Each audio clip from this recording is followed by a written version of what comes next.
बिस्मिल्लाहिर्रहमानिर्रहीम। आज हम यूनाइटेड नेशंस के बारे में डिस्कस करते हैं कि कमीशन के एग्जाम के अंदर कौन कौन से क्वेश्चंस पूछे गए हैं, फिर इसी यूनाइटेड नेशंस की हिस्ट्री क्या है, यूनाइटेड नेशंस के मेन प्रिंसिपल ऑर्गन्स कौन कौन से हैं, यूनाइटेड नेशंस का हेडक्वार्टर कहाँ पे है या इसके बाकी ऑफिस कहाँ पे हैं, यूनाइटेड नेशन की ऑफिशियल लैंग्वेजेस कौन कौन सी हैं, इसके फिर सेक्रेटरी जनरल के बारे में डिस्कस करेंगे। आज मोस्टली इस लेक्चर के अंदर मोस्टली क्या करेंगे, जो मेन क्वेश्चंस हैं वो कवर करने की कोशिश करते हैं। अगर कोई क्वेश्चंस रह जाएंगे तो वो हम क्या करेंगे, वो हम पार्ट 2 में डिस्कस करेंगे। जब बात करते हैं यूनाइटेड नेशंस की तो सबसे पहला क्वेश्चन क्या बनता है, सबसे पहला क्वेश्चन ये बनता है ये कौन सी ऑर्गेनाइजेशन है। तो ये इंटर गवर्नमेंटल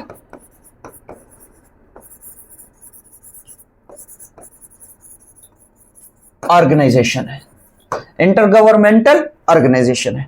अब इसी जब यूनाइटेड नेशंस की बात करते हैं तो याद रखिएगा कि इसका चार्टर कब साइन किया गया और कहां किया गया। जब इसके चार्टर की बात करते हैं तो इसका जो चार्टर है वो 26 जून 1945 को सैन फ्रांसिस्को में या कैलिफोर्निया, यूनाइटेड स्टेट की जो स्टेट है कैलिफोर्निया, वहां पे इसका जो चार्टर है ये साइन किया गया। ये क्या किया गया, साइन किया गया। कब, 26 जून 1945 को इसका चार्टर जो है वो सैन फ्रांसिस्को कैलिफोर्निया में साइन किया जाता है।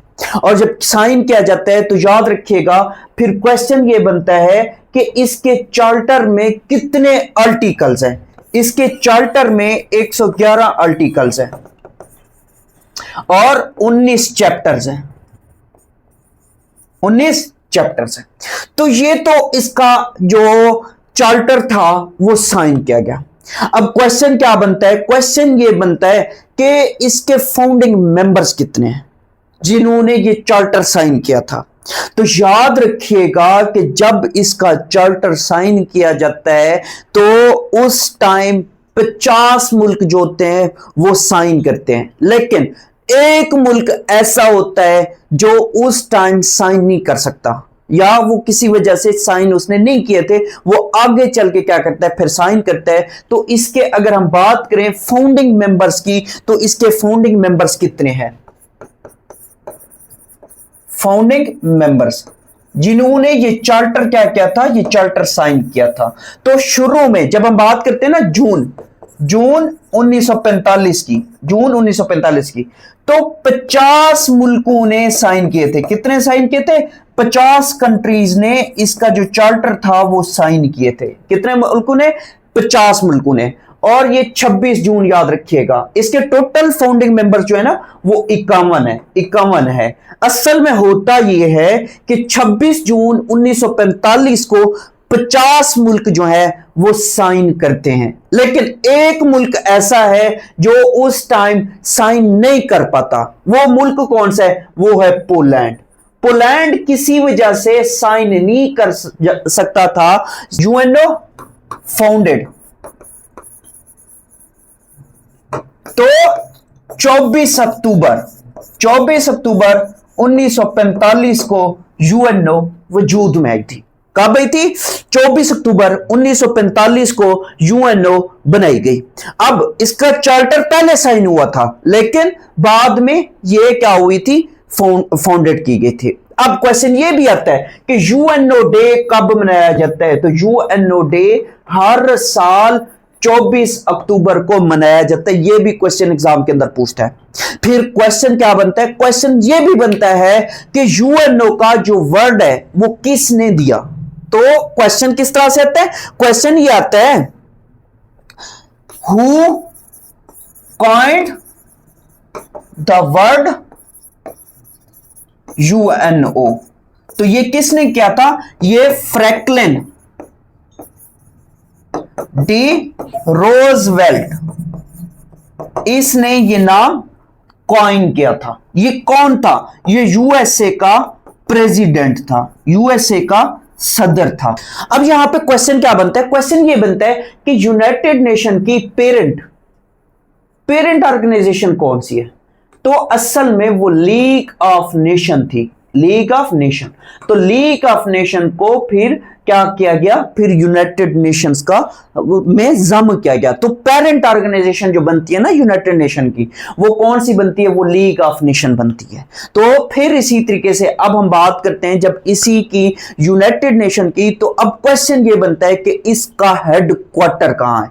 तो इसका जो हेडक्वार्टर है वो न्यूयॉर्क में। इसका हेडक्वार्टर कहां है, इसका जो हेडक्वार्टर है वो न्यूयॉर्क में है। इसके ऑफिसेज, क्वेश्चन ये भी बनता है कि इसके कुछ और ऑफिसेज भी हैं जी, इसके और भी ऑफिसेज हैं, कहां कहां पे हैं, तो याद रखिएगा इसका एक ऑफिस जो है वो जनीवा में है, जनीवा। फिर नैरोबी में भी है, नैरोबी में भी इसका ऑफिस है। फिर इसी तरीके से हेज में भी इसका ऑफिस है, और इसका एक ऑफिस जो है वो वाइना ऑस्ट्रिया में है।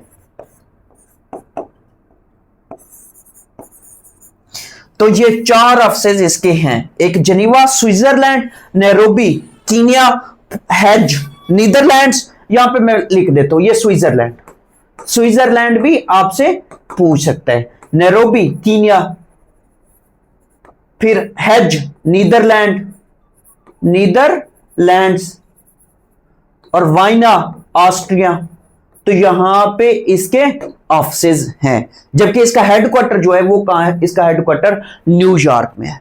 अब क्वेश्चन ये बनता है कि इसके टोटल मेंबर्स कितने हैं। तो इसके टोटल मेंबर्स जो हैं, अगर हम इसके मेंबर्स की बात करें, इसके मेंबर्स कितने हैं, इसके जो मेंबर्स हैं वो 193 हैं। कितने, 193। अब लास्ट मेंबर कौन सा है, last member who joined UNO, last member कौन सा है, लास्ट मेंबर है साउथ सुडान इसका 193rd मेंबर बनता है। कब बना, 2011 में बना। कब बना, 2011 में बना। अब क्वेश्चन ये भी बनता है कि इसके ऑब्जर्वर स्टेट्स कितनी है, इसके ऑब्जर्वर स्टेट्स, इसकी जो ऑब्जर्वर स्टेट्स हैं वो 2 हैं।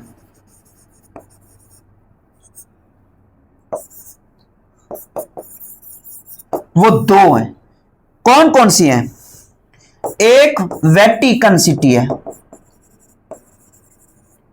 जिसको होली सी भी कहा जाता है, और दूसरी फलस्तीन है। तो ये क्या है, ये इसके 193 मेंबर्स हैं, और जो ऑब्जर्वर स्टेट्स हैं, ऑब्जर्वर स्टेट्स कितनी है, ऑब्जर्वर स्टेट्स 2 हैं। वो कौन कौन सी हैं, वो एक वेटिकन सिटी है और दूसरा फलस्तीन है। असल में अगर हम बात करें यूएनओ की, तो यूएनओ का मेंबर बनने के लिए 4 चीजें जरूरी होती हैं। एक तो आपकी पॉपुलेशन के साथ साथ फिर आपकी टेरिटरी भी होनी चाहिए आपके पास। फिर इसी तरीके से अगर हम बात करें सॉवरेनिटी भी होनी चाहिए, तीसरी चीज सॉवरेनिटी होनी चाहिए, पॉपुलेशन, सॉवरेनिटी, टेरिटरी और साथ में गवर्नमेंट। ये 4 चीजें लाजमी होनी चाहिए, फिर आप यूएनओ में मेंबर बनने के लिए अप्लाई कर सकते हैं। इसी तरीके से अब जरा बात करते हैं इससे रिलेटेड और कौन कौन से क्वेश्चंस बनते हैं उनकी। जब बात करते हैं तो इसके प्रिंसिपल ऑर्गन्स की बात करते हैं। किसकी बात करते हैं, प्रिंसिपल ऑर्गन्स की बात करते हैं। इसके 6 प्रिंसिपल ऑर्गन्स हैं। इसके कितने प्रिंसिपल ऑर्गन्स हैं, 6 प्रिंसिपल ऑर्गन्स हैं। पहले नंबर पे याद रखिएगा जनरल असेंबली है। पहले नंबर पे कौन सी है, जनरल असेंबली है, जनरल असेंबली। दूसरा जो है वो सिक्योरिटी काउंसिल है, सिक्योरिटी काउंसिल। और तीसरे नंबर पे याद रखिएगा international court of justice, international court of justice. फिर इसी तरीके से याद रखिएगा 4th नंबर पे अगर हम बात करें तो इकोनॉमिक एंड सोशल काउंसिल। फिर 5वां इसका organ, main organ, principal organ या मेन ऑर्गन भी, मेन बॉडीज, इनको मेन बॉडीज भी कहते हैं, इनको मेन बॉडीज भी कहा जाता है। अब यहां पे 5वें नंबर पे पर याद रखिएगा ट्रस्टीशिप काउंसिल। 5वें नंबर पे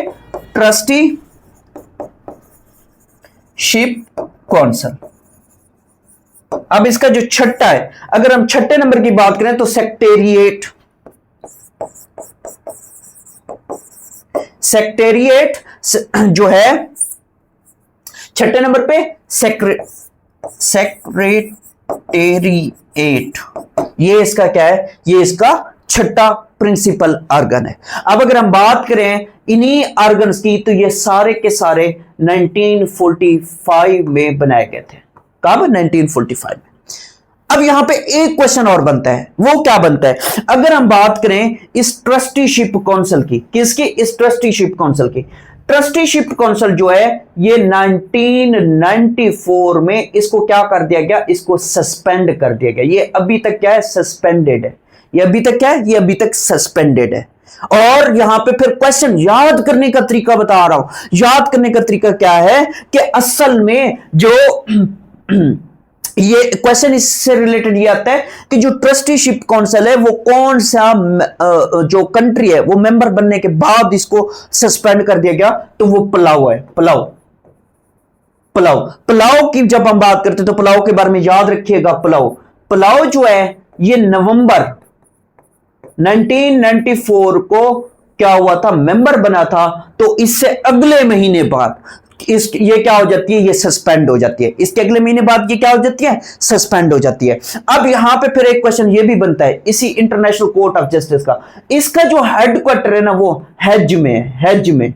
बाकी सबका अगर बात करें तो वो क्या है, न्यूयॉर्क में, लेकिन इंटरनेशनल कोर्ट ऑफ जस्टिस का जो हेडक्वार्टर है वो हेज में। और ये सारे 1945 में बनाए गए थे। और फिर ये जो ट्रस्टीशिप काउंसिल है ये सस्पेंडेड है। कब सस्पेंड इसको क्या गया, 1994 को। फिर इसी तरीके से आगे बात करते हैं और कौन कौन से क्वेश्चंस इससे रिलेटेड बनते हैं उनकी बात करते हैं। तो इसकी ऑफिशियल लैंग्वेजेस के बारे में क्वेश्चन बनते हैं एग्जाम के अंदर कि इसकी कितनी ऑफिशियल लैंग्वेजेस है। तो याद रखिएगा इसकी 6 ऑफिशियल लैंग्वेजेस है। इसकी 6 ऑफिशियल लैंग्वेजेस है। तो वो 6 ऑफिशियल लैंग्वेजेस को याद करने का ट्रिक मैं आपको बता देता हूं। एक लफ्ज याद कर लो, फेसर्स। अब फेसर्स से याद रखेगा इस एफ से फ्रेंच इसकी ऑफिशियल लैंग्वेज है। और ए से अरेबिक इसकी ऑफिशियल लैंग्वेज है। और सी से चाइनीज भी इसकी ऑफिशियल लैंग्वेज है। ई से याद रखिएगा, ई से इंग्लिश भी इसकी ऑफिशियल लैंग्वेज है। और आर से रशियन भी इसकी ऑफिशियल लैंग्वेज है। एस से स्पेनिश भी इसकी क्या है, इसकी ऑफिशियल लैंग्वेज है। ये 6 जो है, ये 6 की 6 इसकी ऑफिशियल लैंग्वेजेस है। ये 6 के 6 क्या है, इसकी ऑफिशियल लैंग्वेजेस है। अब याद रखिएगा कि यहां पे क्वेश्चन बनता है, क्या क्वेश्चन बनता है, अरेबिक को कब इसकी ऑफिशियल लैंग्वेजेस बनाया गया या ऑफिशियल लैंग्वेज में शामिल किया गया। तो अरेबिक को 1973 में क्या किया गया, इसकी ऑफिशियल लैंग्वेज में डाला गया। और बाकियों की अगर बात करें, फ्रेंच की बात करें, चाइनीज की, इंग्लिश की, रशियन की या स्पेनिश की बात करें, तो ये 1946 से। कब से? 1946।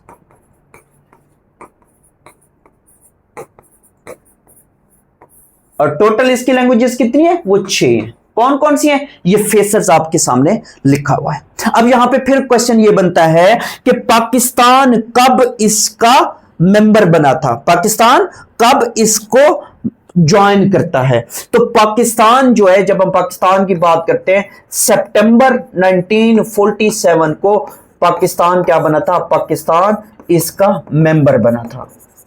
और इसी सेम डे पे पाकिस्तान के साथ यमन भी इसका मेंबर बनता है। पाकिस्तान 57th मेंबर बना था। पाकिस्तान ने यूएनओ कब ज्वाइन किया, क्वेश्चन ये बनता है, पाकिस्तान ने यूएनओ कब ज्वाइन किया। तो पाकिस्तान ने यूएनओ ज्वाइन किया था सितंबर 1947 को। और पाकिस्तान के साथ यमन ने भी क्या किया था, अप्लाई किया हुआ था। ये भी क्या बनता है, ये भी मेंबर बनता है। पाकिस्तान का मेंबरशिप नंबर कौन सा है, मेंबरशिप नंबर जो है वो 57th है। इसी तरीके से अब आगे बात करते हैं और कौन कौन से क्वेश्चंस इससे रिलेटेड पूछे जाते हैं, तो याद रखिएगा अब इसकी बात करते हैं जनरल असेंबली की। यूनाइटेड नेशन की जो जनरल असेंबली है उसके बारे में डिस्कस करते हैं। तो जनरल असेंबली के बारे में ऑलरेडी मैंने आपको बताया, ये इसका मेन क्या है, मेन प्रिंसिपल ऑर्गन है, मेन बॉडी है। ये 1945 को बनाई गई थी। और फिर इसी तरीके से याद रखिएगा कि इस जब जनरल असेंबली की बात करते हैं तो जनरल असेंबली का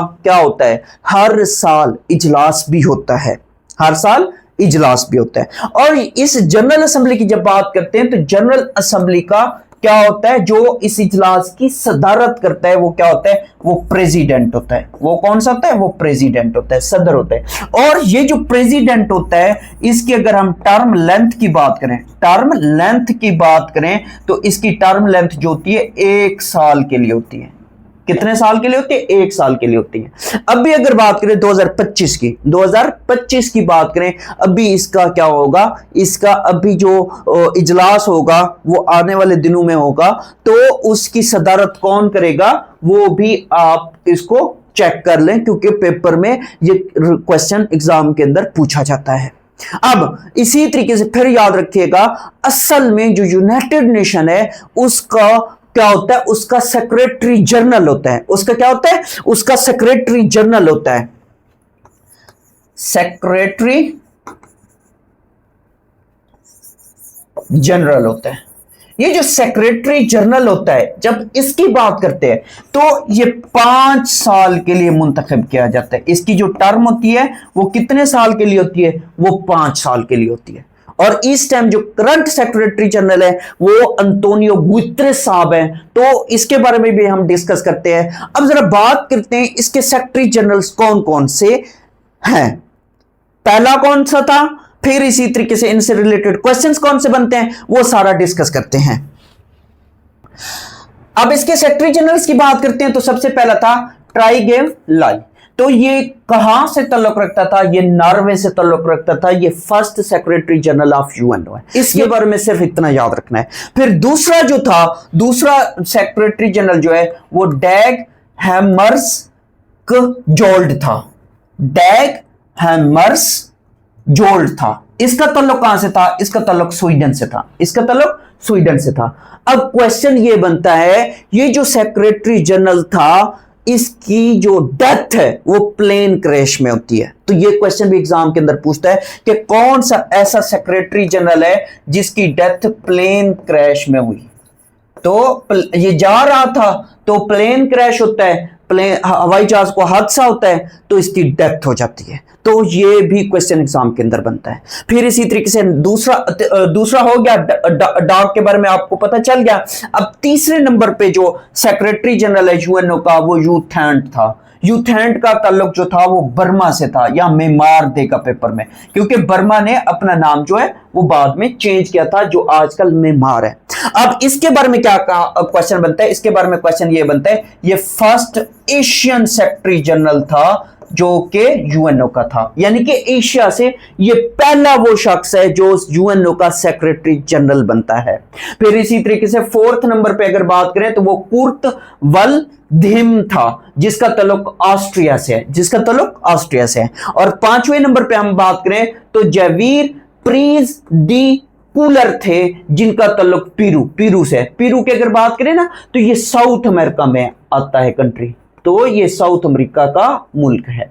फिर इसी तरीके से अगर हम आगे बात करें तो 6 नंबर पे जो है वो बोत्रोस घाली, इसका ताल्लुक इजिप्ट मिस्र से है। मिस्र जो है ये अफ्रीका कॉन्टिनेंट में, अफ्रीका और एशिया दोनों में आता है। मोस्टली जो है अफ्रीका में इसको हम काउंट कर रहे होते हैं, पढ़ते भी अफ्रीका कॉन्टिनेंट के अंदर है, लेकिन इसका जो थोड़ा सा पार्ट है सनाई माउंटेन्स वाला वो कहां है, वो एशिया में आता है। तो इजिप्ट को हम अफ्रीका एशिया दोनों कॉन्टिनेंट में शुमार करते हैं। फिर इसी तरीके से कोफी अनान का ताल्लुक जो है वो घाना से था। कहां से था, घाना का एक नाम भी है गोल्ड कोस्ट, यहां से सोना जो है वो स्मगल किया जाता है, तो गोल्ड कोस्ट इसका दूसरा नाम भी है। अब जरा कोफी अनान की अगर बात करें, कोफी अन्नान के बारे में आगे चल के फिर बताता हूं, आगे चल के बताता हूं। फिर यहां पे 8वें नंबर पे जो था वो बान की मून था। बान की मून, बान की मून का जो ताल्लुक है वो साउथ कोरिया से। बान की मून का ताल्लुक कहां से? वो साउथ कोरिया से।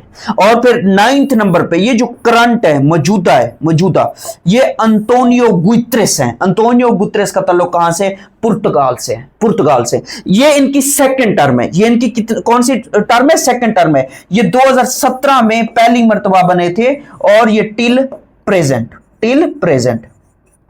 और इनके बारे में याद रखिएगा कि ये असल में प्राइम मिनिस्टर थे। प्राइम मिनिस्टर थे किसके? पुर्तगाल के।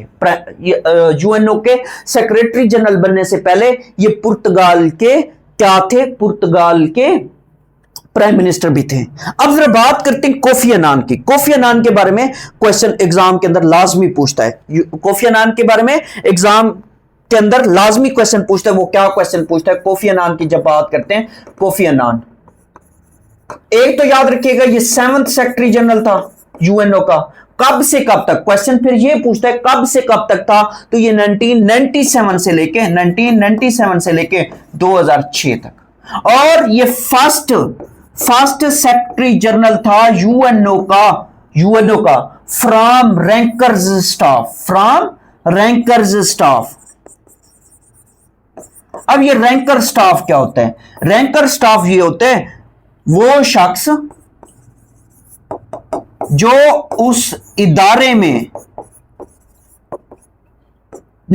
मतलब छोटी पोस्ट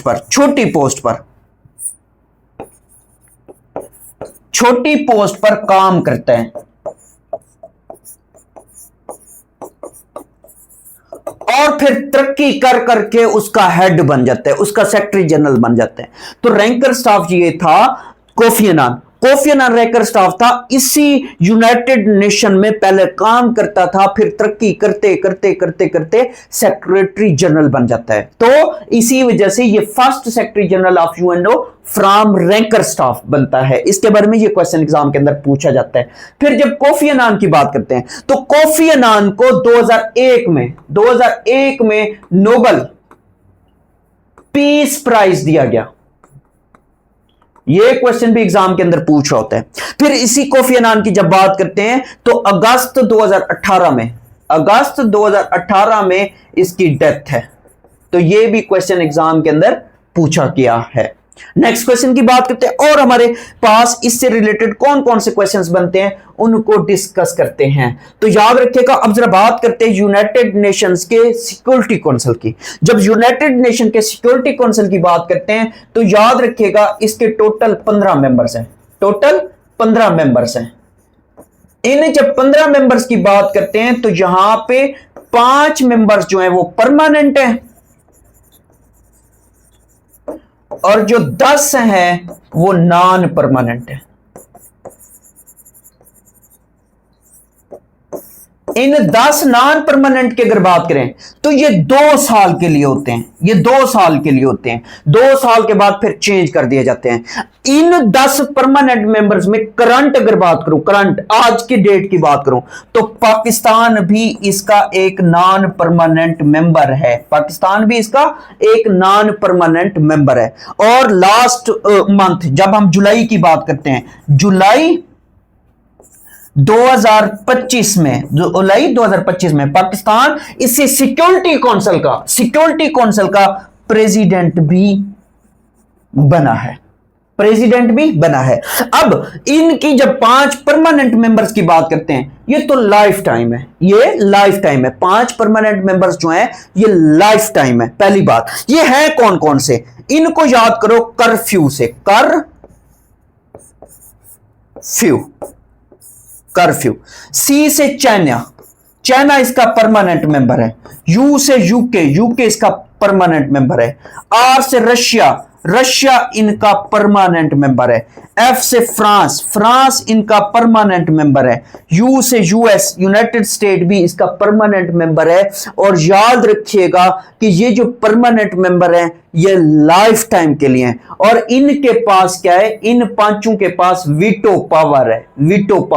वीटो पावर कौन से मुल्क इस्तेमाल करते हैं? वो यही 5 मुल्क इस्तेमाल करते हैं। जबकि ये जो 10 नॉन परमानेंट मेंबर हैं ये 2 साल के लिए इलेक्ट किए जाते हैं। इस टाइम करंटली पाकिस्तान भी एक नॉन परमानेंट मेंबर है और पाकिस्तान जुलाई 2025 में इस सिक्योरिटी काउंसिल का प्रेसिडेंट भी बना है। अब याद रखिएगा, जो यूनाइटेड नेशन सिक्योरिटी काउंसिल असल में सिक्योरिटी काउंसिल क्या करती है? सिक्योरिटी काउंसिल जो कंट्रीज के दरमियान सिक्योरिटी के इश्यूज होते हैं उनको क्या कर रही होती है, उनका सोल्यूशन वगैरह, उनके दरमियान जंग बंदी कराना। जैसे अगर अभी बात करें थाईलैंड और कंबोडिया की, तो थाईलैंड और कंबोडिया में कि जुलाई 2025 में क्या हुई थी? झड़पें स्टार्ट हो गई थी, जंग स्टार्ट हो गई थी। उसको भी सिक्योरिटी काउंसिल ने क्या किया था? पाकिस्तान जो था, पाकिस्तान उस टाइम सदर था सिक्योरिटी काउंसिल का, तो पाकिस्तान ने उन दोनों के दरमियान सुलह कराने में अहम किरदार अदा किया। अब यहां पे फिर क्वेश्चन याद रखिएगा, जो सिक्योरिटी काउंसिल का प्रेसिडेंट होता है ना, प्रेसिडेंट ये 1 माह के लिए होता है, 1 माह के लिए होता है। और होता जब 1 माह के लिए, तो अब भी पाकिस्तान जुलाई 2025 में क्या था? सिक्योरिटी काउंसिल का प्रेसिडेंट था। अब अगस्त चल रहा है, अगस्त का मंथ चल रहा है, अगस्त 2025। अब अगस्त 2025 में नया प्रेसिडेंट है और वो कौन सा है? वो है पनामा कौन सा है? पनामा अब प्रेसिडेंट है। अब सदारत जो प्रेसिडेंट साहब कौन है? पनामा के हैं। अब इसी तरीके से याद रखिएगा, ये जो सदर होता है, प्रेसिडेंट होता है, इस प्रेसिडेंट को अल्फाबेटिकल ऑर्डर में चूज किया जाता है। अल्फाबेटिकल ऑर्डर में चूज किया जाता है। इन 15 मुल्कों के पास क्या रहती है? प्रेसिडेंसी रहती है। अब देखो, पाकिस्तान था जुलाई 2025 में, पाकिस्तान था। अब जुलाई के बाद अगस्त आया, तो पी के बाद अगला मुल्क जो इन नॉन परमानेंट मेंबर्स में था वो पनामा था, तो पनामा को प्रेसिडेंसी मिल गई है। अब प्रेसिडेंट का काम क्या होता है? प्रेसिडेंट का काम ये होता है सिक्योरिटी काउंसिल में, यहां पे अगर बात करें तो यहां पे एक प्रेसिडेंट बैठा होता है। प्रेसिडेंट क्या करता है? प्रेसिडेंट कहता है अच्छा अब आप बोलो, आपकी बारी है, अब आपके पास 10 मिनट है, आप बोलो। अच्छा, फिर इजलास बुलाना भी इस प्रेसिडेंट का काम होता है कि कब इजलास बुलाया जाए या इजलास को कब खत्म किया जाए। तो ये सारे मामला जो है वो प्रेसिडेंट साहब देख रहे होते हैं। प्रेसिडेंट क्या करते हैं? तुम इतनी देर बोलोगे, तुम्हारे पास 10 मिनट है, तुम इस मुद्दे पे बात करो, तुम इस पे करो, तुम इस पे करो। तो मतलब ये सारा काम जो है एक पूरे मतलब सेशन को लेके चलना, वो किसका काम होता है? वो प्रेसिडेंट का काम होता है। और यूनाइटेड नेशन सिक्योरिटी काउंसिल, बार बार मैं जोर से कह रहा हूं, सिक्योरिटी काउंसिल का जो प्रेसिडेंट होता है वो 1 माह के लिए होता है, 1 माह के लिए। जबकि यूनाइटेड नेशन जनरल असेंबली का जो प्रेसिडेंट होता है वो 1 साल के लिए होता है। तो इनके दरमियान डिफरेंस को याद रख लो, तो ये याद रखना आपका काम है।